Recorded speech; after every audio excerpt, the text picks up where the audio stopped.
अऊज़ु बिल्लाहि मिनश शैतानिर रजीम बिस्मिल्लाहिर रहमानिर रहीम अस्सलामु अलैकुम dear students. This is class 10th. Subject is general science, and today it is 24th of July 2020.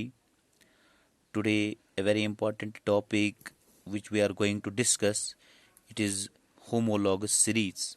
What is homologous series?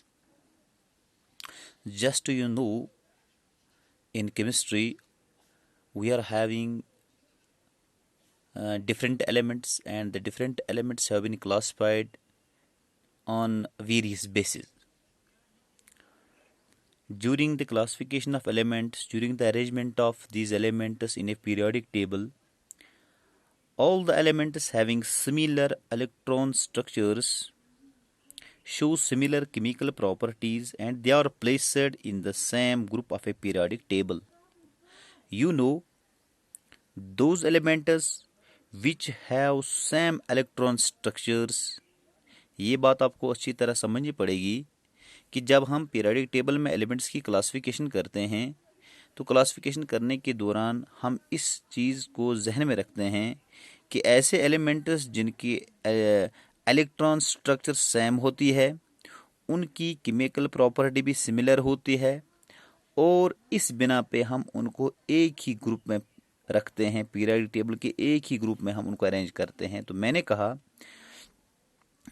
just as all the elements while we are going to classify the elements in a periodic table, just all the elements having the similar electron structures, they show similar chemical properties. Those elements which have similar electron structures, they show similar chemical properties, and they are placed in the same group of a periodic table. In the same way, we are having A large number of organic compound. जिस तरह हमारे पास elements बहुत सारे हैं जिनकी electron structure same है, उनकी chemical property same होती है, उनको हम एक ही ग्रुप में रखते हैं. इसी तरह उन्हीं एलिमेंट्स की तरह हमारे पास in the same way we are having a large number of organic compounds, but the organic compounds which have similar structures, they show similar chemical properties, and they are put together in the same group or in the same series. क्या मैंने कहा? Elements की तरह हमारे पास बहुत सारे organic compounds हैं, लेकिन वो ऑर्गेनिक कंपाउंड जिन ऑर्गेनिक कंपाउंड्स की स्ट्रक्चर सिमिलर है और वो क्या काम करते हैं, वो सिमिलर प्रॉपर्टीज भी दिखाते हैं, और ऐसे कंपाउंड्स को हम एक ही सीरीज में अरेंज करते हैं. तो मैंने कहा in the same way we are having a large number of organic compounds, but the organic compounds having similar structures, they show similar chemical properties, and they are put together in the same group in the same series. जब हम उनको एक ही group में एक ही series में arrange करते हैं, while doing so the organic compounds are arranged in order of their increasing molecular masses. जब हम इस तरह कंपाउंड्स को अरेंज करते हैं, इन ऑर्गेनिक कंपाउंड्स को जब हम अरेंज करते हैं जिनकी इलेक्ट्रॉन स्ट्रक्चर सेम हो, जिनकी केमिकल प्रॉपर्टी सेम हो, when we place them, when we classify them, when we place them in the same series, when we place them in the same group, during their placement in the same group, we arrange them in order of their increasing molecular masses. ये बात आपको ध्यान में रखनी होगी कि जब हम इन ऑर्गेनिक कंपाउंड्स की क्लासिफिकेशन करते हैं जिनकी सिमिलर इलेक्ट्रॉन स्ट्रक्चर हो, जिनकी स्ट्रक्चर सिमिलर हो, जिनकी केमिकल प्रॉपर्टी स्ट्रक्चर हो, इनको हम एक ही ग्रुप में अरेंज करते हैं. And while placing them in the same group, we have to keep one thing in mind that we classify them, we put them in the same group in order of their increasing atomic masses, in order of their increasing molecular masses, in order of their atomic masses नहीं, molecular masses, क्योंकि ये molecule है. We place these organic compounds in the same group in order of their increasing molecular masses. तो इस चीज़ को समझने के बाद हमारे पास जो है एक सीरीज़ बनती है. जब हम इन ऑर्गेनिक कंपाउंड्स को एक ही ग्रुप में एक ही सीरीज़ में रखते हैं in order of their increasing atomic masses, तो वहाँ पर हमारे पास एक सीरीज़ बनती है जिसको हम होमोलॉगस सीरीज़ कहते हैं. तो होमोलॉगस सीरीज़ हम किससे कहेंगे? ये ऑर्गेनिक कंपाउंड्स का एक ऐसा ग्रुप होता है, होमोलॉगस सीरीज ये ऑर्गेनिक कंपाउंड्स का एक ऐसा ग्रुप होता है जिनकी स्ट्रक्चर सेम होती है, सिमिलर होती है, जिनकी केमिकल प्रॉपर्टीज स्ट्रक्चर होती है, और इस ग्रुप में जो कंजेक्टिव या सक्सेसिव मेंबर्स जो हैं, सक्सेसिव कंपाउंड्स जो हैं, they differ each other by CH2 group, उनके दरमियान CH2 ग्रुप का फर्क रहता है। तो मैंने यहाँ पे लिखा है homolog, what is homolog series? Homolog series, it is a group of organic compounds, it is a group of organic compounds having similar structures and similar chemical properties in which, इस ग्रुप के अंदर, ये ऑर्गेनिक कंपाउंड्स का एक group है, इस ग्रुप के अंदर जितने भी ऑर्गेनिक कंपाउंड्स आते हैं उनकी सिमिलर स्ट्रक्चर है, उनकी केमिकल प्रॉपर्टी सेम है। लेकिन इसी ग्रुप के अंदर जो सक्सेसिव कंपाउंड्स हैं, in which the successive compounds, successive members, इसके जो सक्सेसिव कंपाउंड्स हैं, इसके जो सक्सेसिव मेंबर्स है, they differ by CH2 group, they differ by CH2 group. So homologue series is a group of organic compounds having similar structures and similar chemical properties in which the successive members or compounds differ by CH2 group, this is called as homologous series। और इस homologous series में जितने भी members आते हैं they are called as homologues, इनको homologues कहते हैं। इसके अंदर जितने भी ऑर्गेनिक कंपाउंड्स आते हैं, जितने भी मेंबर्स इस homologous सीरीज में आते हैं, उनको homologues कहा जाता है। तो इस homologous सीरीज में जो है it is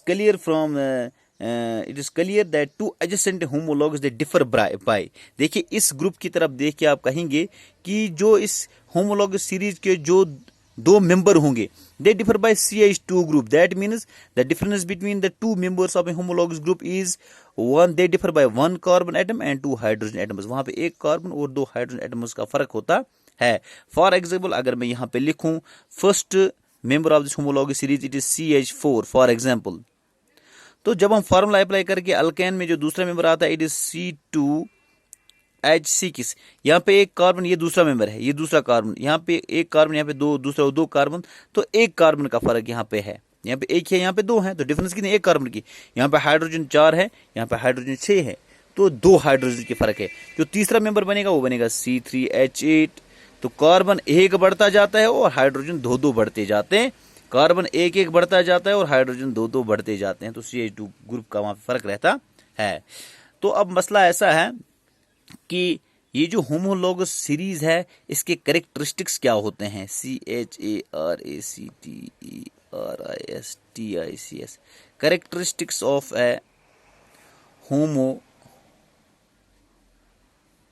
होमोलॉगस सीरीज, ये आप जहन में रखेंगे। इसके कैरेक्टरिस्टिक्स क्या हैं? सबसे पहला कैरेक्टरिस्टिक जो इसका है, ये all the members of a homologous series can be represented by the same general formula, all members of a, ये मैं ऐसे लिखूंगा H/S homologous series, all members of a homologous series can be represented by same general formula। For example alkanes में it is CnH2n+2। एक दूसरी property इसकी ये है, two adjacent homologues differ by one carbon atom and two hydrogen atoms. Two homologues differ by one carbon atom and two hydrogen atoms। इसके जो दो member होंगे कंजेक्टिव मेंबर्स, उनके दरमियान फर्क होता है एक कार्बन आइटम और दो हाइड्रोजन एटम का। और तीसरी प्रॉपर्टी जो इसकी है वो ये है, the difference in the molecular masses of any two adjacent homologues it is 14 units। difference in the molecular masses of any two consecutive or adjacent homologues is equal to 14 units. जो भी दो member इसके होंगे उनके दरमियान जो molecular mass का फर्क है वो 14 यूनिट्स होता है। मैंने इसके कैरेक्टरिस्टिक्स लिखे। पहला कैरेक्टर मैंने लिखा, all the members of A homologous series can be represented by the general formula, by the same general formula. जैसे इन अल्केन्स में CnH2n+2, जो इस होमोलॉगस सीरीज के जो दो मेंबर हैं, they differ by 1 carbon atom and 2 hydrogen atoms. कोई भी दो इसके जो दो मेंबर होंगे उनके दरमियान जो मॉलिक्यूलर मास का फर्क है वो 14 यूनिट्स होता है। और एक प्रॉपर्टी इसकी ये है, all the compounds of homologous series they show similar chemical properties, they show similar chemical, इस होमोलॉगस सीरीज में जितने भी मेंबर आते हैं उनकी केमिकल प्रॉपर्टी सेम रहती है। और एक प्रॉपर्टी है, होमोलॉगस सीरीज के अंदर जितने भी मेंबर होते हैं दे show A gradual change in their physical properties, they show a gradual change in their physical properties. This was all about the homologous series. Thank you.